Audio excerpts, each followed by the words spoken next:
ஒரு 5 மாசத்துக்கு முன்னாடி ஒரு குரங்கு ஒண்ணு வந்தது சார் எங்க வீட்டுக்கு.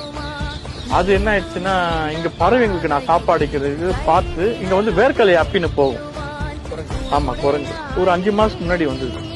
அது இந்த ஏரியால எங்க இருக்குதுன்னு தெரியல. ஆனா திடீர்னு வந்தா சாப்பிட்டு போனேன். அதுக்கப்புறம் திடீர்னு ஒரு போன வாரம் என்ன பண்ணா வந்து சாப்பிட்டு இருந்தான். நான் கிட்ட போய் பார்க்கும்போது அவன் கையில ஏதோ குஞ்சிமா இருந்தது. நான் குரங்கு குஞ்சு தான் இருக்கும்னு சொல்லிட்டு நான் கிட்ட போய் பார்க்கும்போது அது ஒரு கிங்ஃபிஷரோட பறவையோட குஞ்சு.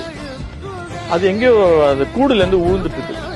அதை எத்துன்னு வந்து அவன் அந்த சாப்பாடு இங்க பறவைங்களை நான் போறதை பார்த்துட்டு பறவைன்னு சொல்லிட்டு அந்த பறவையோட பேபின்னு சொல்லிட்டு அவனை இட்டுன்னு வந்து அந்த குழந்தை இட்டுன்னு வந்து அவன் மென்னு கிரஷ் ஆக்கி அவன் வாயில ஊட்டுறான் சார். அது அந்த செயலை நான் ஒரு அபூர்வமா பார்த்தேன். பாருங்களேன், ஒரு தாய்மை அந்த உயிரை காப்பாற்றணும்னு அந்த குரங்கு